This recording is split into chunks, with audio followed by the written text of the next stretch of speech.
sentencia de muerte le llevas continuamente encima y lo sabes, eres consciente de ello. Podéis gastarlas todas menos una. Esa es Paloma. Lo más duro es el luchar contra la soledad, ¿no? Los momentos cuando estás solo es el peligro de un agente que se infiltra en una organización, porque es luchar contra tu propio enemigo, tu propio yo interior y tus propios miedos.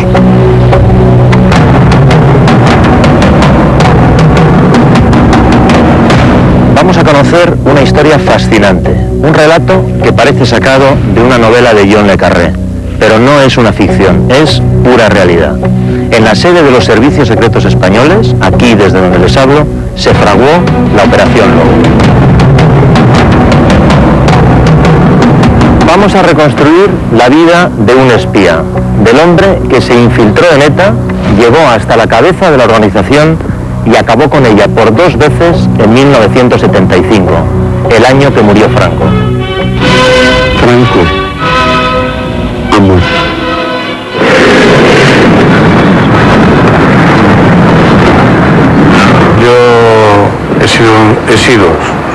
Soy un agente de los servicios de inteligencia españoles, como tal he trabajado, como tal me he sentido siempre y sigo sintiéndome. Lo que he hecho es cumplir con mi deber, con mi obligación y con mi trabajo como agente secreto, ¿no? Esta noche, en exclusiva para Telecinco, Mikel Lejarza, Lobo, el auténtico protagonista de esta historia, el espía que todavía hoy es objetivo número 1 de ETA, nos cuenta todos los secretos de la operación de infiltración más importante de la lucha antiterrorista en España.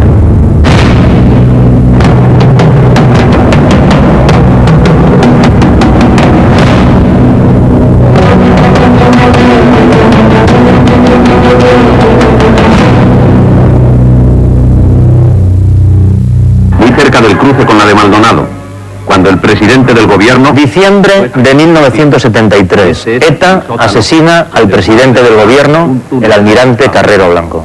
Del interior del vehículo fueron extraídos los cuerpos sin vida del convoy. Enero de 1974.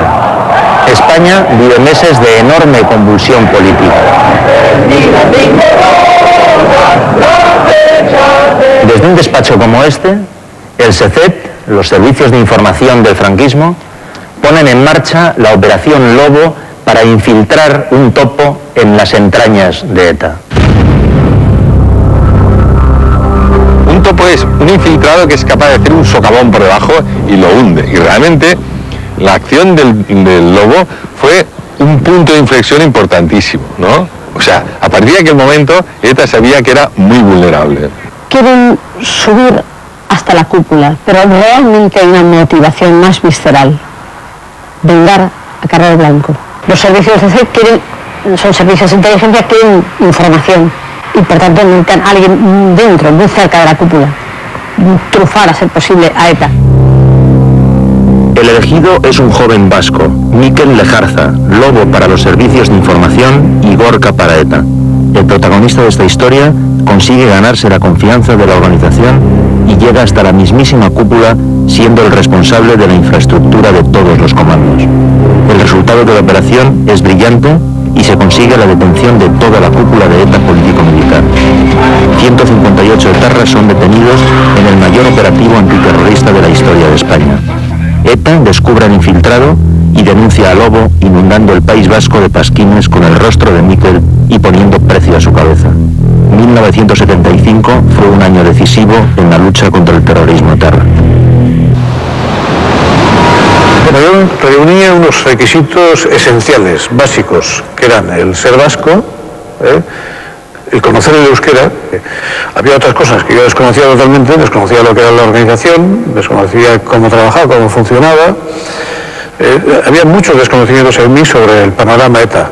Sobre el tema de si yo estaba cualificado o no para llevar a cabo una operación de este tipo o para poder infiltrarme en la organización, a mí me lo llegan a decir, no me lo había creído nunca. Yo creo que era un buen euskaldún, un buen vasco y tal, yo creo que estaba convencido de que con el terrorismo no se llegaba a ningún lado. Eso sí que estaba convencido.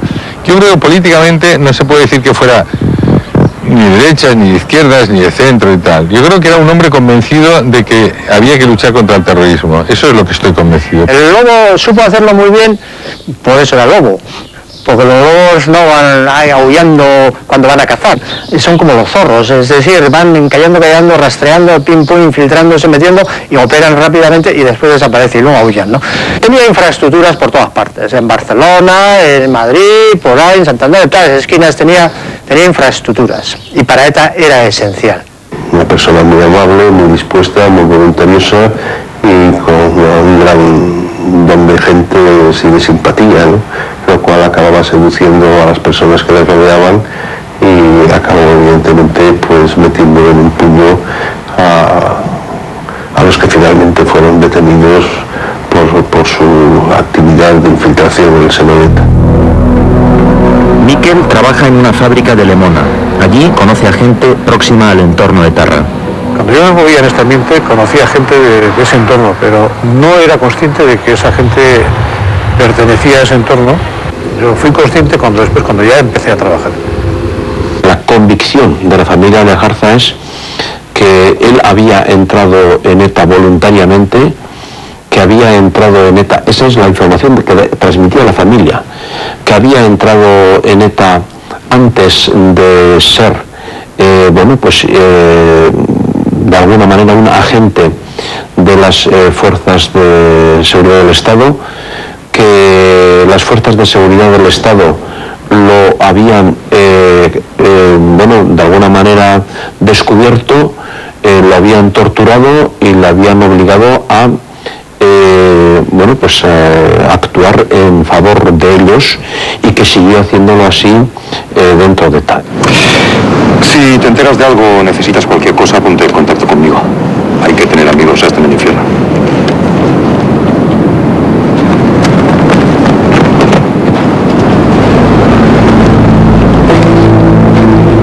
Es como una página en blanco. Solo hay que apretarle un poco las tuercas y será nuestro.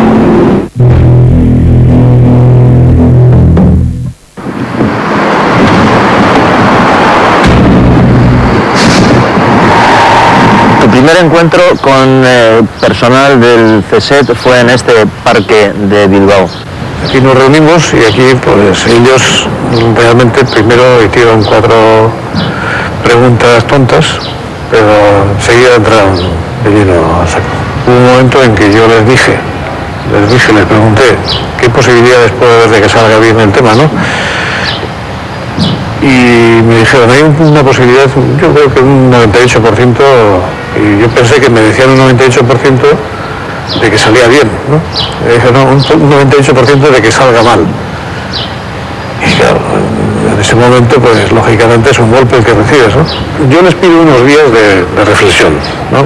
Entonces, ellos me dicen que no hay ningún problema, que lo piense, pero que lo piense bien y que en vez de pensarlo, pues hay que tirar hacia adelante, que no se puede volver hacia atrás. ¿Cómo te prepararon para hacer un trabajo de estas características? La preparación que me dieron ellos fue una preparación mínima, prácticamente absurda, ¿no? O sea, que era todo corriendo sobre la marcha, urgía el tema, había unas prisas enormes y, bueno, las prisas conllevan a esto, ¿no? Que las operaciones se hagan corriendo de mala forma. Yo creo que hay gente que necesita preparación y hay gente que es una cosa bastante innata y a él se le puso rápidamente en acción. En el proceso de Miquel hay alguien que es importantísimo, son sus tutores, o sea, son quienes seleccionan sus tutores. La preparación de él es una preparación muy rápida, no es una preparación técnica como estamos acostumbrados en las películas y tal. Él es el topo perfecto. Una vez que Miquel decide trabajar para el SECET, consigue que su amigo Javier Zarrabeitia, alias Fanfa, le presente a Smith, jefe de su zona de ETA, que acabará reclutándolo para la organización. Su primer contacto es en un bar frente al Ayuntamiento de Bilbao. el bar La Tortilla de Bilbao, donde tú mantienes tu primer contacto con ETA, sabiendo que estás controlado por los servicios de información. ¿Qué sentiste? ¿Miedo? ¿Tensión? ¿Estabas relajado? El primer contacto yo lo mantengo con el jefe de los comandos Vizcaya a través de Fanza es el que me lleva. Este muchacho se llama Smith y bueno, él era el jefe de todos los comandos Vizcaya. Yo esperaba encontrarme pues un personaje con aspecto rudo, duro, fuerte, no sé, algo especial, ¿no? De aquella época, pues lógicamente nos habían enseñado, o habíamos escuchado por lo menos, ¿no?, de que los miembros de ETA pues eran personajes que casi nosotros nos imaginábamos con cuernos y con rabo, ¿no? Yo me encontré ante un muchacho joven, de aspecto más bien infantil y frágil que otra cosa. Esto me dio una sensación de tranquilidad. ¿Cómo era la ETA de entonces en la que tú empezabas a infiltrarte?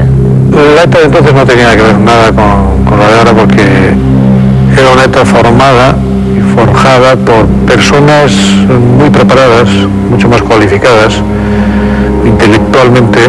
Era una ETA que tenía un apoyo popular muy grande, era una ETA que tenía un apoyo en Francia importante, tenía un apoyo incluso de las autoridades francesas. Era una ETA muy difícil de penetrar en ella. Era más vocacional, más convencida, más apasionada, más cruel, si quieres tú, más cruel a nivel personal, no a cruel a colectiva. Pero y todo eso tenía una cierta ética, ¿ves? Todo eso tenía una cierta ética.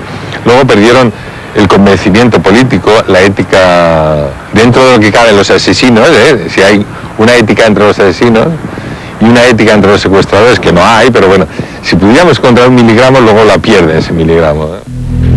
No construiremos una patria sin sangre, así que preparaos para el sufrimiento.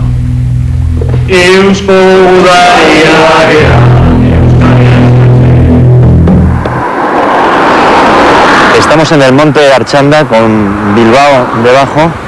¿Era aquí exactamente donde mantenías las reuniones con tu enlace?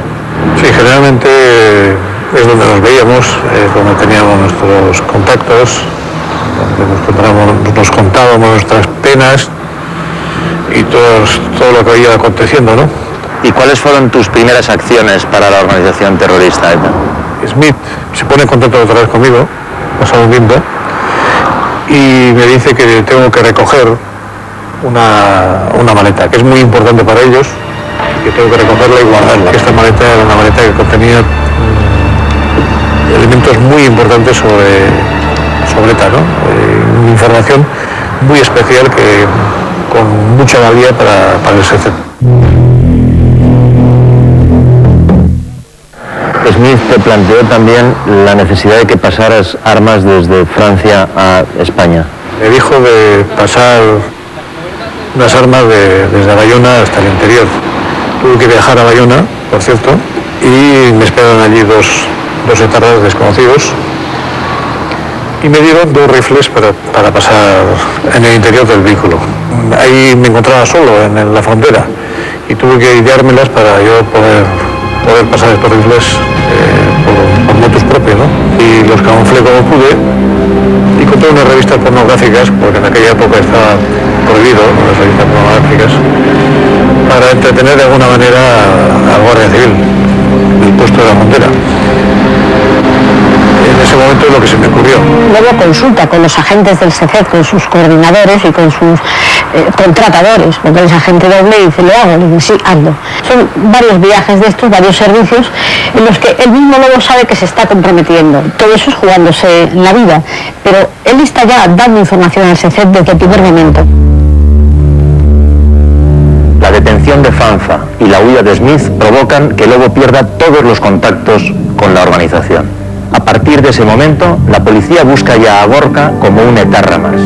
Esta es la excusa perfecta y los servicios secretos la aprovechan. Lobo pasa a la clandestinidad en Francia y empieza a ganarse la confianza de los dirigentes etarras.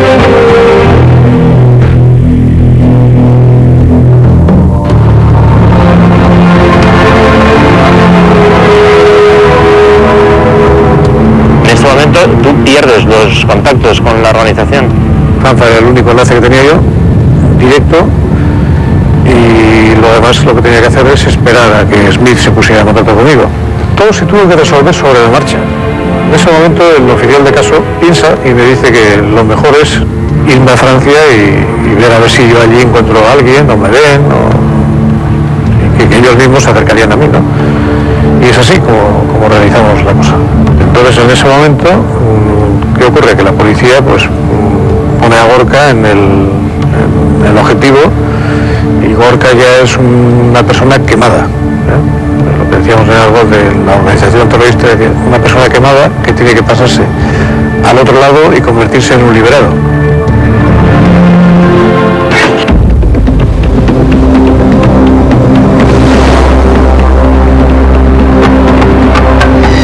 Bueno, en estos momentos estamos en un territorio prohibido para ti, en Francia. ¿Crees que tu vida corre peligro? Sí, yo estoy ahora mismo en territorio hostil, totalmente.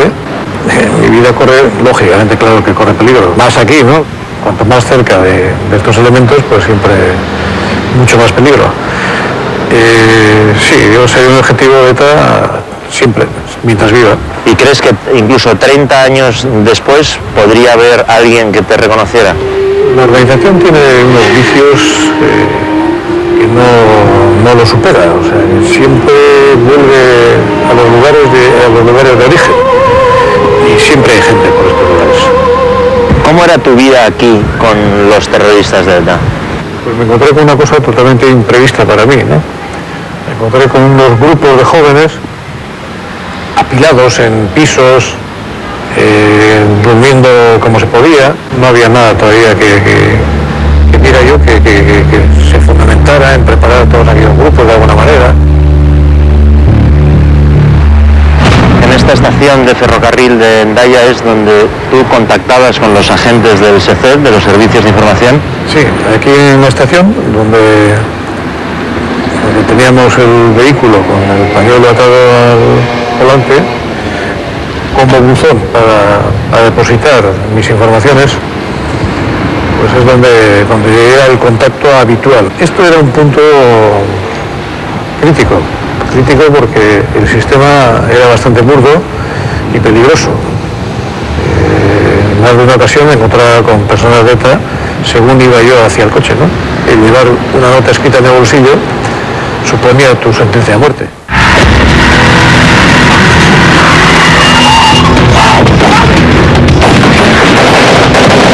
Esta es la única política del pueblo vasco. Los principales objetivos del espionaje franquista son Ezquerra, jefe del comité ejecutivo, y Wilson, responsable de los comandos especiales, ambos implicados en el asesinato del almirante Carrero Blanco. En Madrid, más de un alto mando militar reclama venganza. Ezquerra era un hombre serio, intelectualmente muy preparado y que despedía un aspecto de como, digámosle, miedo, ¿no? Wilson era una persona que no daba ese aspecto, daba un aspecto más aniñado, un aspecto totalmente diferente a lo que el mito y la leyenda decían, ¿no? Para ETA significaba, bueno, para ETA era todo, porque uno era la figura, la imagen fuerte y el hombre que en realidad llevaba todo, y el otro era la leyenda, el mito y el respeto hacia una persona que llevaba todos los comandos especiales, ¿no? Eran los jefes, junto con algún otro, ¿verdad? Pero eran los jefes emblemáticos de ETA político-militar. Wilson, yo pienso que estaba un poco, es mi opinión, a la sombra de Pertur. Era un intelectual, era un hombre de organización, era un hombre muy bien capacitado y serio, muy serio, y pienso que no era un hombre de choque, de armas, pero pienso, simplemente. Ezquerra, Mujica Arregui, para mí era un hombre de los más inteligentes que he conocido en las organizaciones clandestinas. No solamente inteligente, sino precavido, siempre alerta, siempre pensando que pasaba algo raro, siempre estudiando a la gente, siempre desconfiando. Por eso hay una contradicción, ¿no? Cómo Ezquerra cae en las trampas del lobo.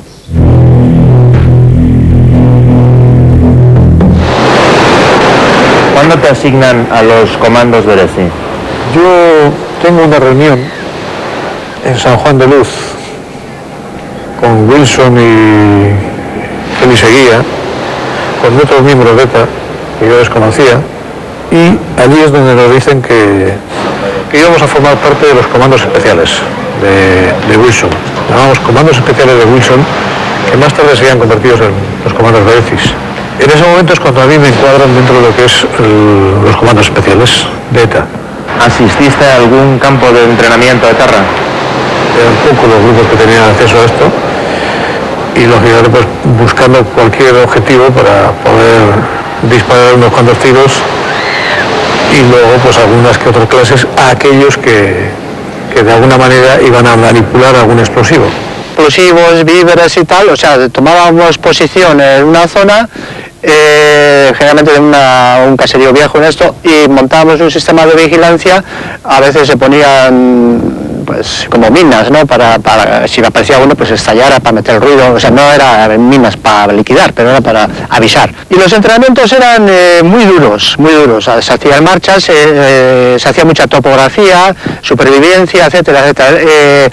Técnicas de casamatas, técnicas de refugio y tal. Solíamos hacer una semana en el monte, en plena supervivencia y con unos adiestramientos muy duros y muy completos. Te convertiste en jefe de infraestructura dentro de ETA. ¿Cómo fue posible un ascenso tan rápido? Ellos sabían que yo era un decorador, que había hecho arquitectura, que era decorador, que tenía muy buenos contactos con arquitectos en distintos lugares, ¿no? En Madrid, en Barcelona, en la zona del norte. Y esto yo lo había sembrado, lógicamente. Y entonces vinieron a pedírmelo, ¿no? Vinieron a pedírmelo. Incluso llegó un momento en que me dicen que querían hacerme jefe de infraestructura, ¿no? Esto significaba un salto cualitativo impresionante en tan poco tiempo, ¿no? Un tiempo récord, ¿no? Tenía una especial habilidad para encontrar sitios para que la gente se escondiera o llegara a determinadas ciudades. Eso para ETA en esos momentos sería un mirlo blanco. Si luego, por otro lado, tenía unos dones personales de comunicación y de saber entablar confianza con la gente, bueno, pues era algo que ETA necesitaba para perder las precauciones con él y finalmente pues que fuera el instrumento utilizado por la policía para llevar a cabo un desmantelamiento tan importante como el que se produjo en las detenciones de estos grupos. En un momento dado tú propones al SECET envenenar a la cúpula de ETA.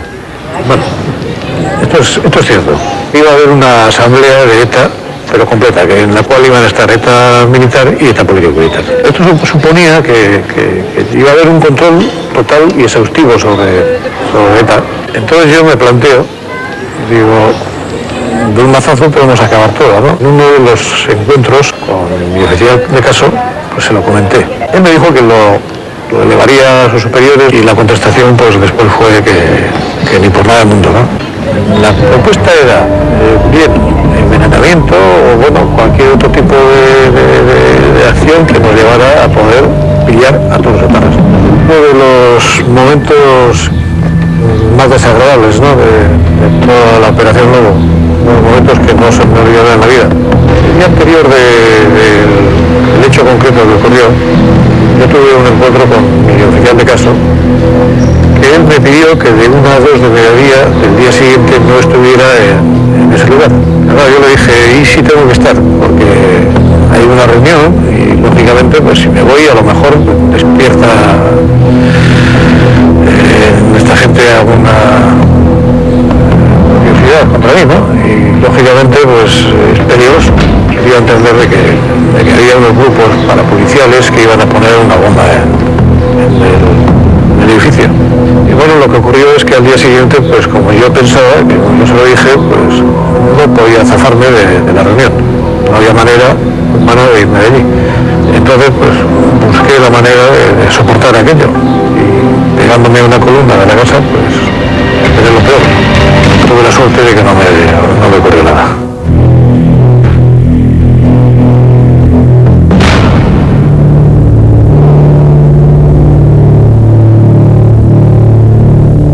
¿Cómo es el regreso a España?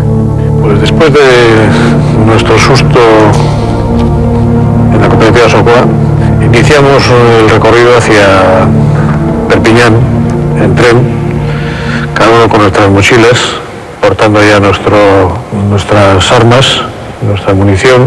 Hicimos lo que suelen hacer los comandos de ETA, ¿no?, antes de entrar al interior, que es intentar cambiar un poco su aspecto físico. Y bueno, pues como un integrante más de ETA, como un ilegal, pues llego a Barcelona. Los comandos que llegan a España se distribuyen en los pisos que Lobo ha conseguido gracias al SECET. En Barcelona se quedan Wilson y Chiqui. A Madrid se trasladan, entre otros, los etarras Papi, Kepa y Chepe. ETA prepara una operación para conseguir una fuga masiva de los presos etarras de la cárcel de Segovia. ¿Estabas informado de que el comando con el que tú colaborabas tenía encomendada esa misión? A mí me comunica, estando con Félix Seguía. Félix Seguía, hay un momento que me dice: Gorka, tengo que comunicarte una cosa muy importante que vamos a realizar, que creo que debes saber. Y es cuando me cuenta que tenían preparado una fuga masiva de Segovia.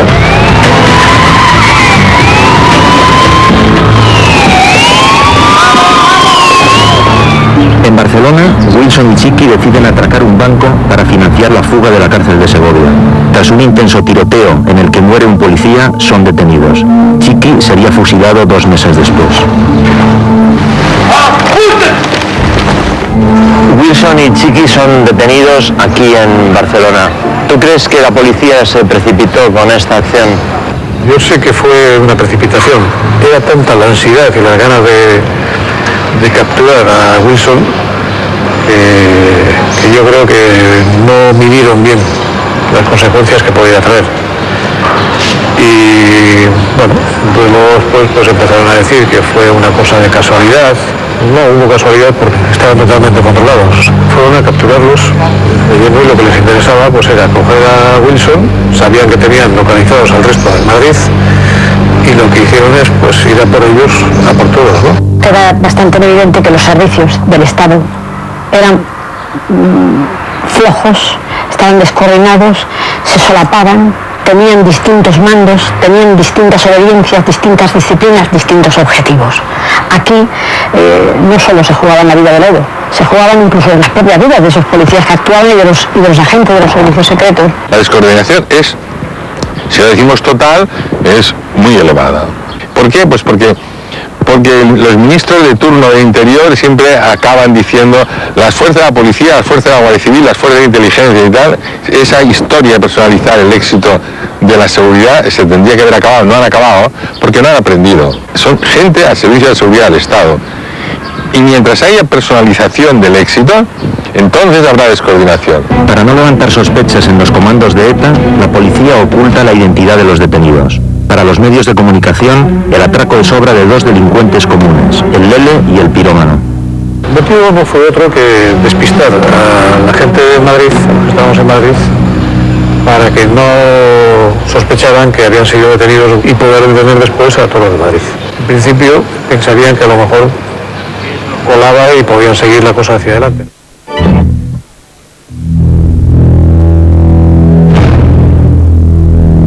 Tras la detención de Wilson y Chiqui, los acontecimientos se precipitan. El SECET decide comenzar con las detenciones en Madrid. La policía desconoce la existencia de un topo y el Lobo se ve envuelto en un tiroteo que casi le cuesta la vida.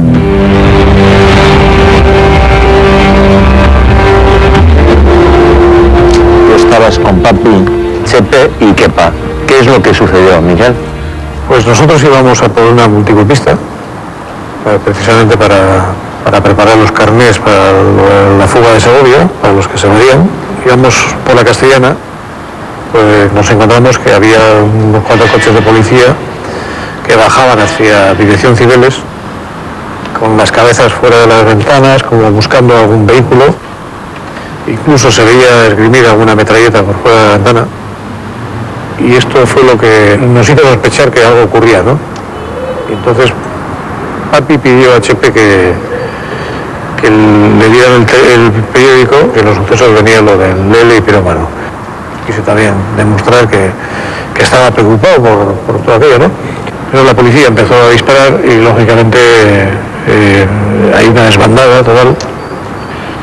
Papi se fue solo hacia un lado y nosotros nos fuimos hacia el lado del estadio Bernabéu, corriendo, y hubo unas ráfagas de metralleta, aquello fue infernal, ¿no?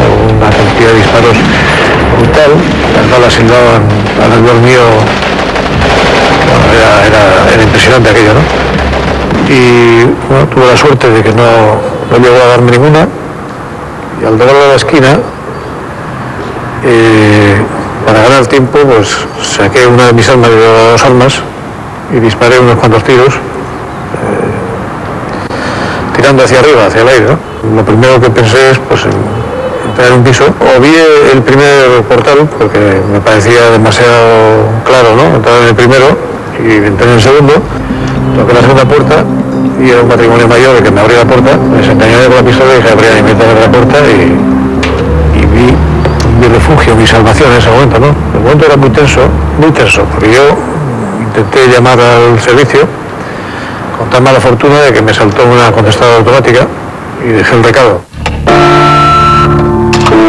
Soy Lobo. ¿Qué ha pasado? Sacarme de aquí, joder, tenéis que sacarme de aquí. Soy Lobo. Nos llamó la atención como este personaje aparece en la casa, creo que de unos ancianos, entra pistola en mano, los reduce, coge el teléfono, llama por teléfono, dice soy el Lobo, y aparecen otras personas por allí, se lo llevan y logra escaparse de la policía. Y me sorprendió mucho, primero por la prepotencia del personaje amenazando a unos ancianitos, y luego como con esa facilidad va y se escapa del cerco policial que si alguien se escapa tenía que ser abrumador de esa zona de Madrid, ¿no? Un poco de sorpresa, pero no de desconfianza. La verdad dijimos, bueno, pues era un personaje muy habilidoso que ha conseguido escapar. La prensa publica la noticia del secuestro con la famosa frase «Soy Lobo, repito, soy Lobo». Miquel desconoce que ETA en ese momento ya sospecha de la existencia de un topo. Miquel, ¿crees que el SECET cometió un error con ese operativo? Bueno, desde luego error hubo, ¿no? Porque no estuvo bien hecho, porque fueron lo que fueron y yo creo que la vida del Lobo en esos momentos no les importaba mucho. Hubo un error lamentable, ¿no? Y fuerte. La policía armada, los grises que llamábamos entonces, los grises, intervienen a mansalva, con más de 2.000 casquillos de balas que se recogerán en la calle, hacen una persecución peligrosísima para todos los viandantes. Es una escena cruel, es una acción descerebrada por parte de la policía, que significará que hay una desconexión entre los servicios policiales y los servicios de información e inteligencia del SECET y el objetivo de esta operación. Miquel Lejarza es el único que consigue escapar. Kepa es acribillado en un portal de la calle Dr. Fleming. A unos 50 metros, la policía detiene a Chepe y Papi es localizado poco después. Tras un tiroteo, resulta herido de gravedad. La policía detiene además a numerosos etarras en la capital de España. Es la primera acción importante contra ETA. La Operación Lobo empieza ya a dar sus frutos. ¿Cómo te sentiste, Miquel, al conocer la muerte de Kepa? Hombre, me sentí mal. Las muertes nunca sientan bien, ¿no? A nadie le gustan. A mí no me gustan las muertes. Yo entré aquí para luchar contra las muertes. La verdad es que cuando empiezas una cosa de estas, sabes que puede haber muertos, pero no te mentalizas de ello, ¿no? O sea, que por mucho que quieres, no te llegas a mentalizar. Tú vuelves a contactar con ETA. ¿Sospechaban de ti ya en ese momento? Ya en ese momento ya estaban sospechando de mí. La BBC había dado esta noticia de que había un topo infiltrado. Yo llamo a casa de Ezquerra, que es donde teníamos el contacto, y nada, ellos me piden que siga el contacto, que pronto tendría noticias, y así quedamos, ¿no? La siguiente cita es en La Oca, una conocida cafetería de Barcelona. Allí aparecen el número 1, Iñaki Mújica Arregui, Ezquerra, acompañado de José Ramón Martínez, Moncho, jefe de los comandos ilegales, y John Cruz Unzurrunzaga. La nueva misión de Lobo es organizar su viaje a Madrid y conseguir nuevos pisos francos. Pues aquí nos vimos y es donde me dicen que vienen para echar toda la carne en el asador, ¿no? O sea, para hacer todo lo que tenían previsto y que a pesar del daño sufrido y demás y tal, que estaban fuertes y que venían a jugarse el todo por el todo. Tú, como jefe de infraestructura de los comandos, eras el encargado de organizar los viajes de los etarras. Sí, yo tenía que encargarme de trasladar al operativo principal a Madrid. Y de hecho, pues preparamos el viaje para llegar de Barcelona a Madrid, en un viaje que podía haber sido muy desafortunado, pero que conseguimos llegar a Madrid. ¿Qué es lo que ocurrió exactamente aquí en la estación de Francia de Barcelona? ¿Cuáles eran vuestros planes? Pues ocurrió que los billetes que había sacado mi servicio, el SETET, no eran del agrado de Ezquerra, de la cúpula de ETA, ¿no? Porque eran unos billetes con escala y eso no correspondía a lo que realmente la organización tiene dentro de sus modus operandi. Eso hizo que tuviéramos que en un momento dado que viajar en taxi a Madrid y pasar unos apuros tremendos.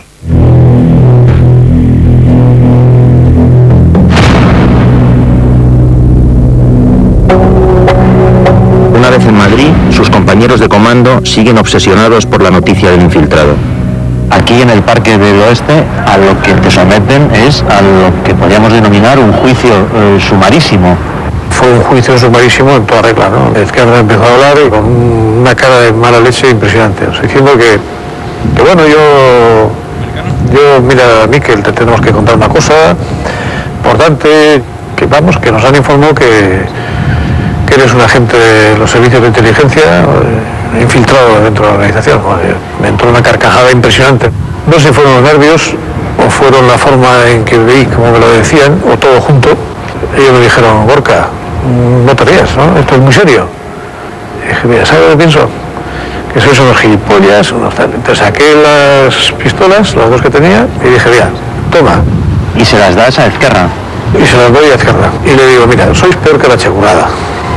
Con estas palabras, ¿no? La checurada, la palabra que empleaban ellos contra la policía y tal, porque si sois capaces de pensar de esa manera de mí, después de lo que me he jugado aquí, pues no me decís que esté con vosotros, con lo cual me voy. Y si tenéis cojones, pues me disparáis por detrás. Vi que el SECET sabía ya que ellos sospechaban de ti. El SECET sabía perfectamente que lo sabían ellos. ¿Pero qué coño es esto? ¿Un consejo de guerra? Dejaos de paranoias y empezar a pensar en vengar a los que cayeron en Madrid. Solo queremos tu versión. Esta es mi versión. Si pensáis que soy un traidor, pegadme un tiro. Por conveniencias políticas, por lo que sea, siempre hay alguien que dice, oye, esta operación me interesaría que fuera para aquí. Y entonces se pone en riesgo. Y no se tiene para dar en cuenta a los técnicos, a tal, porque se necesita un resultado político, porque se necesita que se desencadene una acción, porque se necesita que se esconda una cosa, que desaparezca. La vida de Lobo corre peligro. ETA ya sospecha de él y los servicios secretos deciden actuar con rapidez y contundencia. Comienzan las operaciones para detener a todos los etarras que tenían controlados en Madrid y Barcelona. Ezquerra y John son detenidos en su piso de la calle Flor Baja. Moncho aparece muerto en la bañera de su piso de la calle Juan de Olías con un tiro en la cabeza. A ti te unía una amistad especial con Moncho, tenías una relación diferente con Moncho que con los demás etarras. Bueno, había más afinidad, sí, había más afinidad, había más feeling, quizás. Me parecía un muchacho mucho más asequible. La verdad es que fue un golpe. La forma, ¿no? Y la manera, y la foto tan desagradable de la bañera llena de sangre, ¿no? ¿Tú creíste que eso era un suicidio? Hombre, siempre te quedan las dudas. La familia Antía, que considera y ha considerado siempre que su hijo fue asesinado por el señor Lejarza en la bañera de la que se conservan las fotos que se conservan. La convicción era absolutamente total por los datos que había, por los datos que se conocían de que al sentirse descubierto había cometido el asesinato. Este es el principio, no diríamos el principio del fin, pero el principio de que la trayectoria de ETA empieza a caer. Cuando en una organización la desconfianza llega, entra y ya difícilmente se aguanta. Podrán tener sus momentos de esplendor o no, pero siempre están desconfiados. Realmente para una ETA político-militar, que es la que había, una ETA PM, fue la acción más fuerte, más sangrienta y más numerosa en detenciones y en redadas.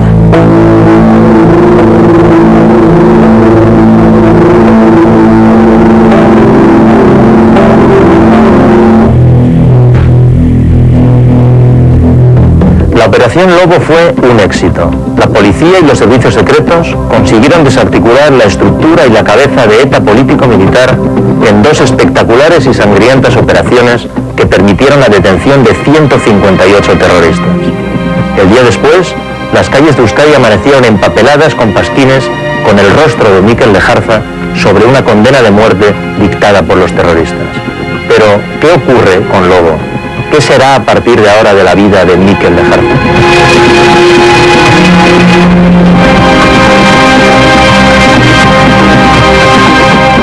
Tengo entendido, Mikel, que alguien te informa de que los servicios de información se han planteado asesinarte, acabar con tu vida.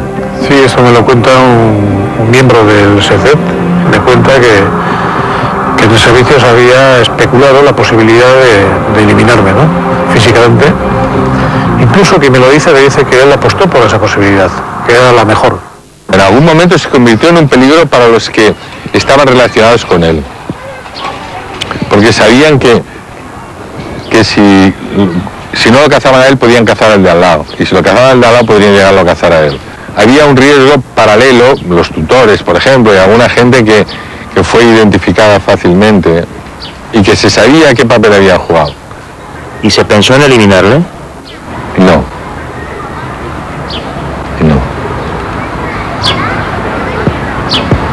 A ver, y esa pregunta no se hace, ¿vale? ¿Has llegado a perdonar, Mikel, a quienes tú crees que te traicionaron, que te dejaron abandonado, que te dejaron tirado? Sí, yo perdono a todo el mundo. O sea, en este aspecto, mi forma de ser, mis creencias no me permiten tener rencor hacia nadie y no tengo rencor hacia nadie. O sea, están todos perdonados. ¿Tienes la conciencia tranquila, Mikel? Totalmente. Absolutamente. Absolutamente. ¿Y a día de hoy sigues trabajando, colaborando con los servicios de información? Sí, un agente de campo nunca deja de trabajar con su servicio. Te sometiste a una o varias operaciones de cirugía estética, ¿no? Sí, me sometí a una operación de cirugía estética a una edad temprana. He perdido mi identidad, he perdido mis amistades, he perdido mis estudios, he perdido la relación con mi familia, con mis padres, mis hermanas, etc. He perdido todo aquello que tuve hasta los 25 años, que es cuando empecé con este trabajo. ¿Y cómo se lleva, Mikel, el que la gente de ETA que en esos años estuvo contigo, los que sobrevivieron a la Operación Lobo, hayan podido rehacer sus vidas y que seas tú, precisamente, el que todavía hoy, 30 años después, vivas clandestinamente? Eso se lleva muy mal, de hecho. Es una cosa que es de las que te dejan marcada totalmente, ¿no? Porque yo esa pregunta la he hecho yo a otros compañeros míos. ¿Por qué esto, no? ¿Por qué así? Y me dicen, así es la vida. Por ejemplo, en las redadas policiales, uno de los que cae es detenido es Chiqui. Chiqui es condenado a muerte y ejecutado. Sin embargo, Wilson es también detenido, pero se libra de esa sentencia. También Esquerra, que también es detenido y se libra de cualquier sentencia. Es decir, pasa a los interrogatorios policiales. Casualmente, Esquerra y Wilson han participado en el atentado de Carrero Blanco. Wilson es el que une los pueblos. Esquerra es el que dirige esa operación, la dirige desde ETA. Yo tendría que preguntar dónde está el sumario de Carrero. ¿Tú crees que hoy todavía tu cabeza tiene un precio para ETA? Sí, yo creo que mi cabeza tiene hoy, mañana y seguirá teniendo el resto de del tiempo mientras exista un personajillo de estos que pueda empuñar un arma en cualquier momento. Yo creo que ETA no olvidará esto, no olvidará y no olvidará. Yo creo que cualquier descerebrado que piense que quiere marcarse una medalla ante la organización terrorista irá por él y si lo puede encontrar lo acabará con él. ETA no perdona nunca. Y evidentemente el Legarza está condenado a muerte y ETA intentará liquidarle, no solamente los polimilis, lo que queda, sino los milis.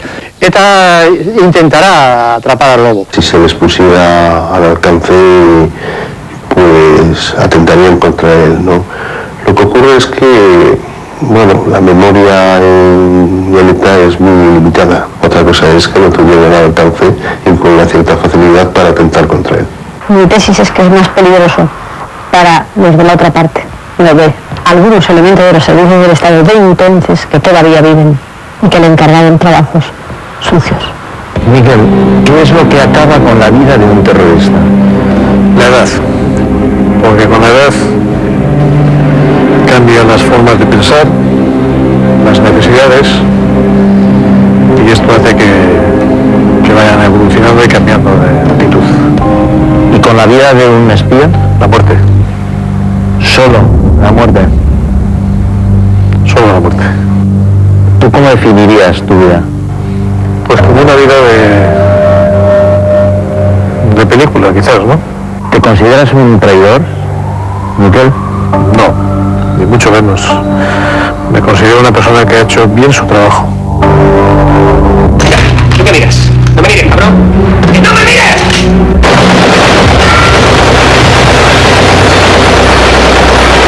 ¡Anda fuego, coño!